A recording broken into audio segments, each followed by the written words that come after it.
আমি আর আমার বন্ধু এসেছিলাম আজকে একটু শিয়ালদায় আমার জামা আর গেঞ্জি কিনবো বলে। তো বৃষ্টি হচ্ছে বলে আজকে তেমন দোকান খোলেনি। তো আমার বন্ধু তাড়াতাড়ি করে গেছিলাম, গিয়ে মার্কেটে ঘুরে দেখি শিয়ালদায় অনেক দোকান খোলেনি। তো তার মধ্যে কয়েকটা খোলা ছিল, ওর মধ্যে থেকে বাছাবাছি করে দুটো গেঞ্জি আর একটা জামা নিয়ে নিয়েছিলাম। তো নিয়ে আমরা চলে এসেছি তাড়াতাড়ি। এসে দেখি 17 নম্বর প্ল্যাটফর্মে ক্যানিং লোকাল দাঁড়িয়ে আছে। তো আমরা চলে এসেছি, বেশি দূরে যাইনি, আমরা এমনি সামনেই উঠেছি। আমরা যেহেতু পার্ক সার্কাসে নেমে যাবো আর ট্রেনে ভিড় হয়েছিল, তো নামলাম, নেমে আমরা বাড়ি চলে এসেছি।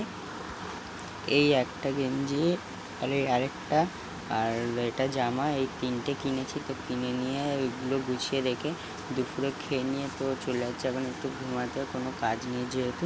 তো বিকালে ঘুম থেকে উঠে চলে যাচ্ছিলাম এখন আসরের নামাজ পড়তে।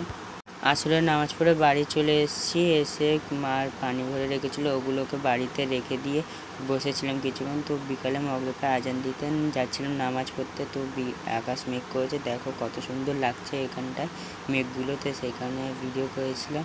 তো নামাজ পড়ে এসে সাইকেলটা বার করে, অনেক দিন পরে সাইকেলটা বার করেছি, তো চলে গেছিলাম টিউশনে। তো টিউশন থেকে চলে এসেছি। তো এই ছিল আজকের ব্লগ। তো ব্লগটা কেমন লেগেছে তোমরা সবাই বলবে, আশা করছি ভালো লেগেছে। তো ততক্ষণের জন্য টাটা।